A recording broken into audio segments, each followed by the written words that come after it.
orang menjadi fakir atau penyebab rezeki seret, rezeki sempit, rezeki seret, gak lancar, itu ada penyebabnya. Mula nek pun ngetosi penyebabnya kita tinggalkan. Nanti selanjutnya akan kita bahas penyebab rezeki luas jembar. Dan kitab Ta'lim Muta'alim Asy-Syaikh Al-Jarnuzi rahimahullah menjelaskan,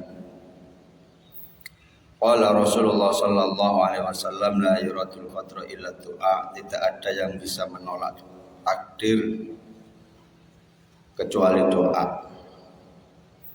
Wala yazidu fil umri illa birru, tidak ada yang bisa menambah umur kecuali berbuat kebaikan. Fa innar rajul la yuhramu rizqa bidambi yusiku. Seseorang itu rezekinya sempit disebabkan dia melakukan dosa. Mulane istighfar, astaghfirullahaladzim. Dawe Syekhona Khalil Bangkalan, wong nek pengin bahagia dunia akhirat niku mung situk kuncine istighfar. Pokoke temen janjine Gusti Allah wa yumdid bi amwali, rezekinya lancar. Karena salah satu penyebab fakir yang pertama dosa orang tersebut. Istighfar, astagfirullah.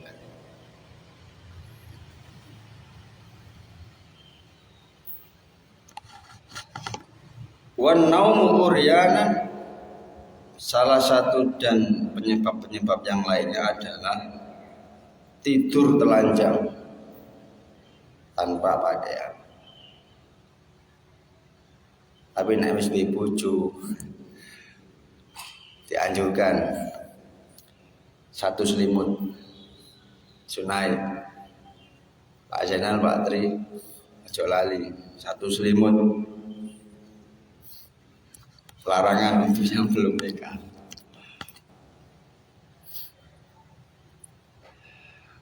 Wal baulu uryanan, kencing telanjang. Ini yang sudah ya kita maklumi. Kemudian kalau kita sudah tahu, kita tinggalkan. Wal aklu junuban, makan dalam keadaan junub.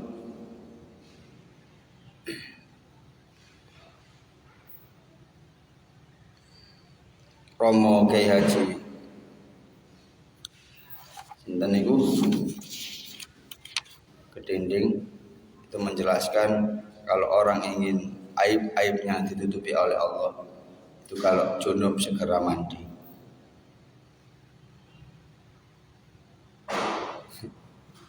Mulane sampean ben nek pun simah iku pas tanding enak iku kate salat atau setelah sholat isya, tapi catatan harus mandi. Terserah sampai. Mantan anyar, iku pesenin nang kene ojo mangan dalam keadaan larangan. Larangan bukan berarti haram. Kalau kita bicara larangan bukan berarti haram, makruh.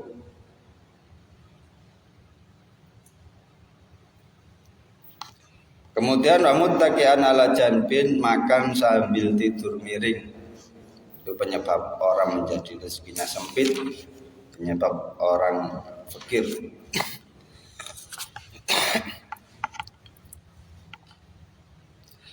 Wa tahawunu bi suqatil ma'idah, meremehkan sisa-sisa makanan.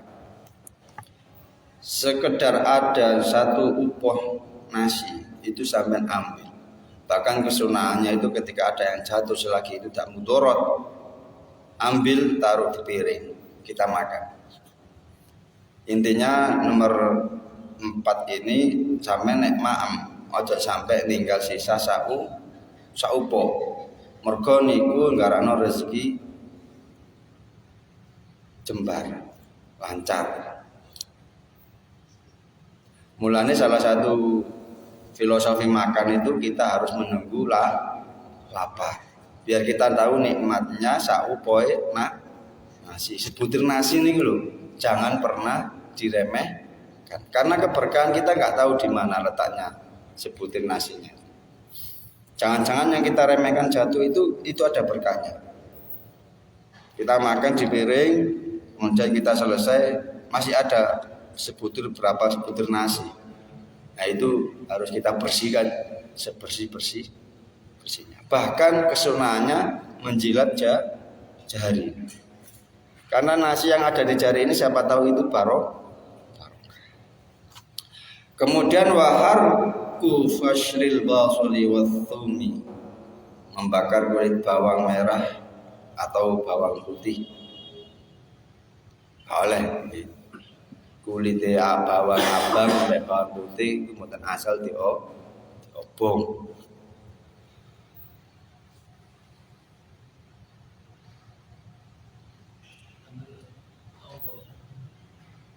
Kecuali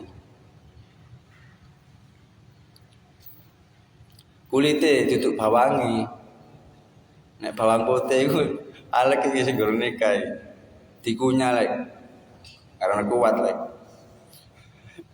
catatan lek obat kuat gratis. Bawang putih dibakar langsung dipangan utawa dicampur madu. Enak sampean gak tuku jamu sampean. Buat isi. Ya lagi ya. Iling lagi ya. Pakai ilmu sampean gratis lek obat kuat. Bawang putih dipangan. Gak tuku jamu. Selanjutnya wakana sul baiti min bil mindili, menyapu rumah dengan pakaian, dengan gombal. Itu larangan.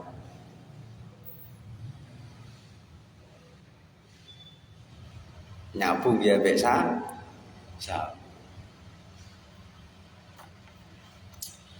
Kemudian wakan sul baiti bil laili, menyapu rumah pada waktu malam.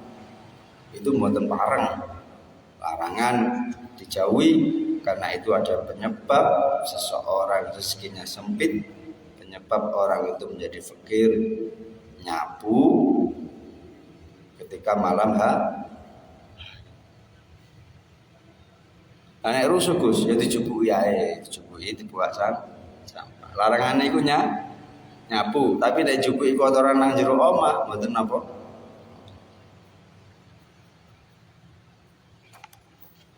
Engko sampeyan aja mbanggil rek, aku gak duwe omah iku sih kamar sampean yo omah sampean. Delok kamar arek-arek iku kok kerasan delok koyo ngono. Kowe diperseni po ora. Dadi iki di pondok Yai Muni, tapi pondok sampeyan kan perseni dhewe.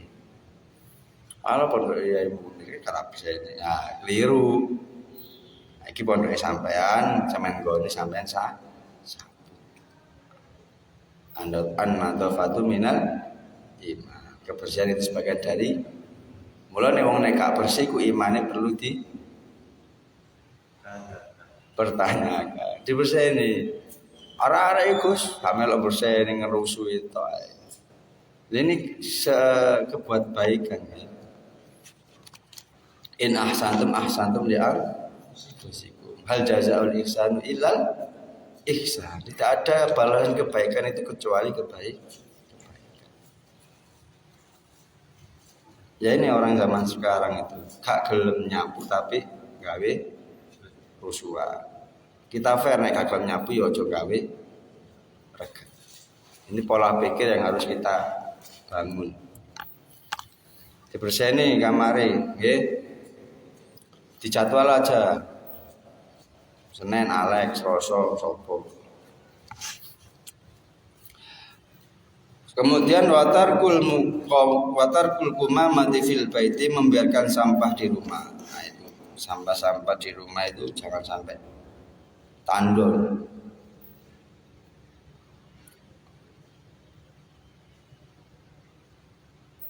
Dibuang sampahnya.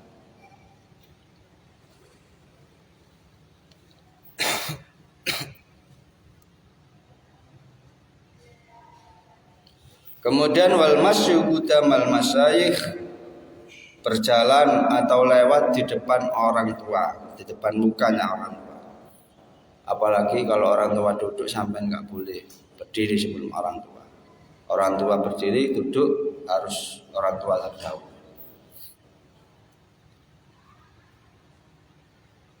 Nanti mau asal lewat melaku nang ngarepe depan muka orang tua, lewat belakang. Bahkan di pondok itu ketika di Mojokenang itu kita sebagai santri Mojokenang itu nggak berani lewat depan rumahnya kiai, lewat belakang. Meskipun itu semakin jauh karena itu adab-adab yang harus kita jaga. Ketika kiai lewat kita nunduk, nggak berani lihat. Ketika kita papasan sama kiai ya kita berhenti sambil hormat. Itu salah satu adab-adab seperti itu yang sudah hilang zaman sekarang. Intinya di sini kita ditekankan bahwa kita ini hina di hadapan orang tua dan guru dan kiai. Kemudian wanita ul abawaini bi ismihima, memanggil kedua orang tua dengan menyebut namanya. Ini mau tenang. Iya, Bu, Pak, Mak.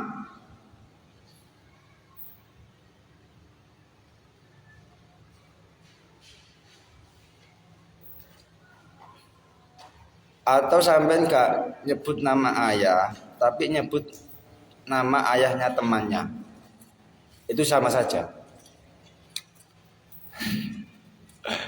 Iki cek zaman cilik biyen ya, biasanya dilokan jenenge Pak.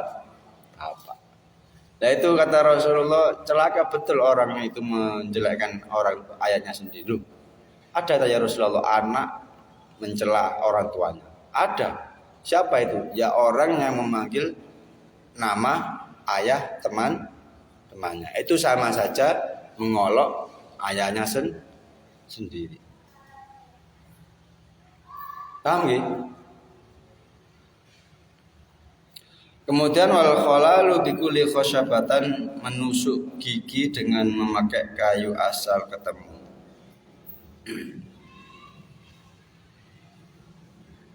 Ada kayu khusus tusuk gigi. Angger ono kayu digawe tusuk gigi.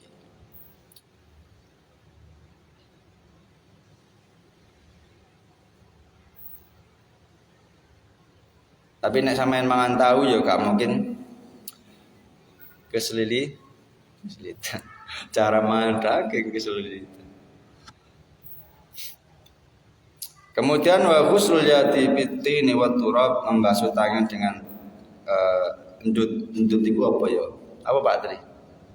Lumpur dan debu. Membasuh tangan dengan lumpur dan atau debu. Itu nggak boleh. Membasuh ya pakai air.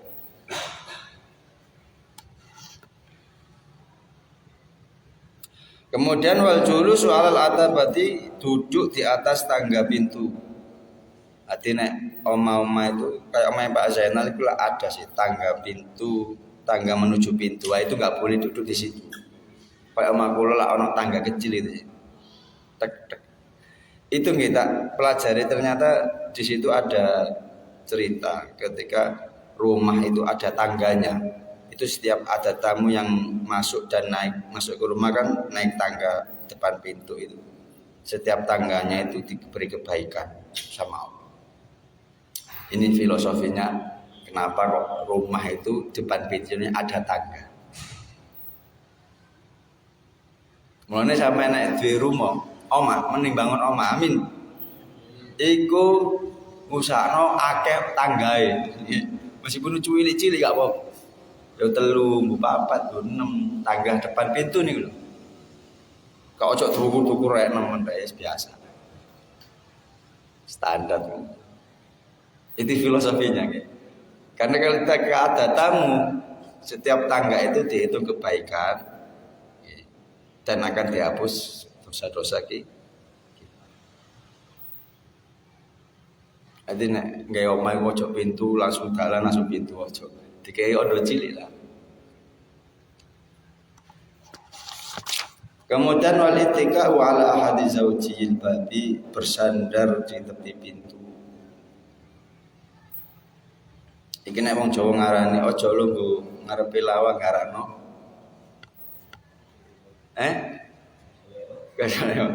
Rezekine apa jodohe Kak? Jodone angel. Mangan aja nang kamar karena anake males. Aja lungguh bantal ngarano kudunen. Aja ngidu nang sumur ngarano sumbing. Nah, seperti itu orang-orang Jawa itu ilmu titik. Kemudian watawatu fil mabrozi, berwudu di tempat orang istirahat. Nanti ono wong istirahat sampai wudu. Wah, kasih tahu istirahat wong ngalih. Wudu di tempat wudu. Jauh di tempat istirahat. Intinya kita dicegah dalam kitab taklim itu ojo wudu nang gone wong istirahat. Ala enak-enak turu, mikirnya kalau tak wudu nang ngene ae. Situ tawuran lagi. Ya sono nggon dhewe gawe Kemudian wa khiyatatu thawbi ala badani, jahit klambi sing digawe. Ati gawe klambi iki nggih. Aku nggae klambi kita jahit. Iki gak oleh. Mboten parang. Jadi kudu dicopot sik baru dijahit.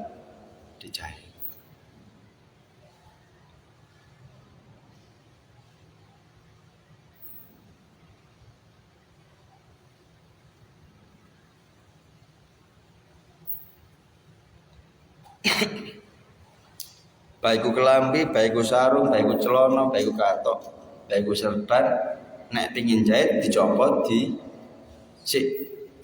Kemudian watajfiful wajh bitsaubi, mengeringkan wajah dengan pakaian.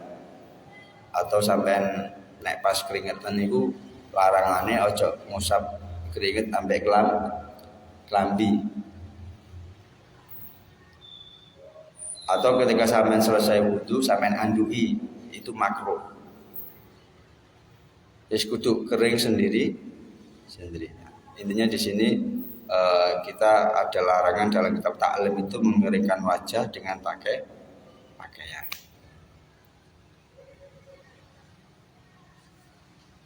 Ana sopir-sopir truk iku nggawe anduk. Sing gak oleh kan pakaian nggih. Tapi nek anduk khusus gawe ngelapi keri iku mboten napa-napa. Sampeyan wudu terus subuh adem nek kademen sampeyan lapi ya gak apa-apa. Cuma lebih baik dibiarkan kering sendiri. Karena setiap tetesnya itu dihitung malaikat yang minta ampun kita hingga yaumil qiyamah. Ya, satu tetes. Kemudian watarku baitil ankabut fil baiti, meninggalkan bersih-bersih sarang laba-laba yang berada di rumah, atau membiarkan sarang laba-laba di dalam rumah. Apa sarang itu? Apa bahasa Jawa? Sarang laba-laba itu apa ngene iku? Sawang. Jadi larangan nek ana omah akeh sawange ndang-ndang dibersihkan karena itu akan menyebabkan rezekinya sempit, rezekinya seret, menyebab fakir, membiarkan sarang laba-laba berada di dibersihkan. Dan membersihkan itu harus pakai sapu khusus, Jangan sampai sapu yang buat nyapu di bawah dibersihkan sawang. Tuku sapu khusus gawe sawang. Sing duwa lho lek. Kemudian wa ta'awunu bis shalah, meremehkan sholat atau mempercepat sholat. Mulanya salah satu ciri orang munafik itu ketika sholat tiba itu dia gak tergesa-gesa. Mulanya Fathul Mu'in itu dijelaskan salah satu kesunahan nek pas qomat sampean kudu ono melayuni titik. Wis qomat nyumet rokok. Rokok karek titik didekno pisan. Intinya gini, saya berharap Sandi Al-Sari ketika sholat itu ada melayuni titik, gupu titik ngono lho. Wis sadar rek wis qomat melayu. Untuk malah sawah. Entekno rokok gak apa-apa nek sing guru kuwi. Pokoke kedepane nggih nek qomat ndang-ndang salat. Ojo santai-santai, ojo males-malesan. Karena ciri-ciri orang munafik ketika sholat berkumandang itu aras-aras. Bener sholat tapi gak semangat, kurang bergegas, kurang greget. Hati kudu ono melayani titik, us melayani titik lah, sai titik. Lari-lari ke kecil, hati ono kumpul. Kita kalau gajian saja dipanggil semangat, ya kan? Tapi kalau ketika sholat kenapa kita malas-malas? Itu pertanyaan untuk kita sendiri. Kemudian wa isra'ul khuruji minal masjid ba'da sholatil fajri, bergegas keluar dari masjid sesudah sholat subuh.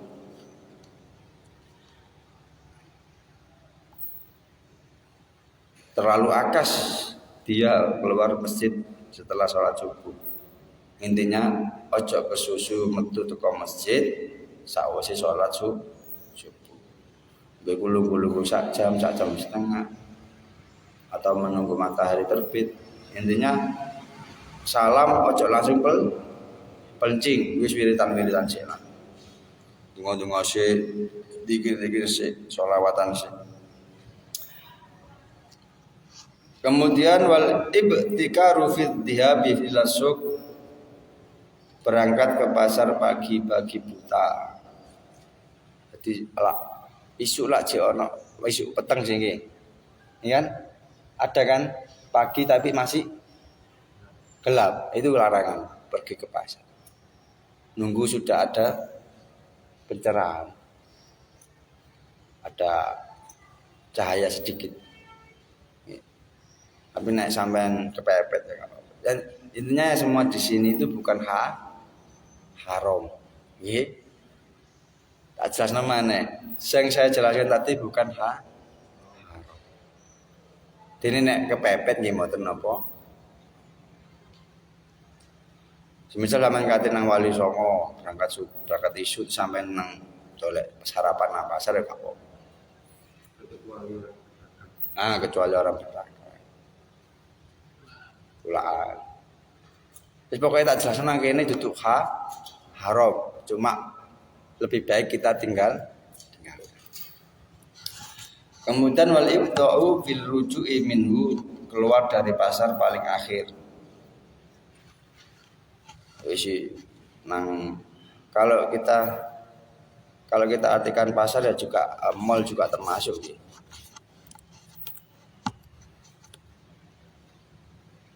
Kemudian kurang 4 Basyira'ul kusairatil khubzi minal fuqara, membeli rontokan roti atau makanan dari pengemis. Sampeyan catet ae sampeyan enggak paham. Intinya kalau ada pengemis sampeyan enggak boleh membeli makanan dari pengemis. Larangane tuku paham terhadap orang pengemis. Kemudian waktu syarri alal waladi, mendoakan buruk kepada anak. Ini enggak boleh. Pak Jenar Patri kula kada ridani gona ayo gak oleh. Karena rezeki ser. Intinya doakan anak itu yang baik. Mongko gak nurut bapak celaka ayo gak oleh. Kata ridani kan. Udah loh. Terus no. Ditenono uripmu. Aku mboten asal. Intinya taklim ini orang tua dilarang mendoakan keburukan, kejelekan kepada anak. Doakan yang baik-baik. Kemudian watarku takhmiril awani, tidak menutup wadah atau tempat makanan dan minuman. Jadi ono gelas, ono panci, ono piring, apapun itu ketika malam hari itu kesunahnya tutup. Meskipun tutup memang gak nutup blek, mek gawe syarat tok boten napa-napa. Kaya ono iki nggih. Contoh ngene, nek bengi kesunahan iku tutup. Meskipun tutupnya gak nutup blek, sampean kei kertas utawa adai rokok ini termasuk tutup. Mergo wadah tempat makanan minuman yang kalau malam hari nggak ditutup itu dikencengi setan. Kesunahane gue iku panci sampean gue apa? Iku ditutup nek pas bengi. Ben gak diyuwi. Kemudian terakhir bait fausyira jibin nafasi, mateni lampu ambek ditiup. Saiki lampu gak iso, biyen kan gawe lilin atau di sini diartikan lilin manten lilin ambek ditiup. Itu karena rezeki. Mulane nek ulang tahun niku ojo ditiup. Tapi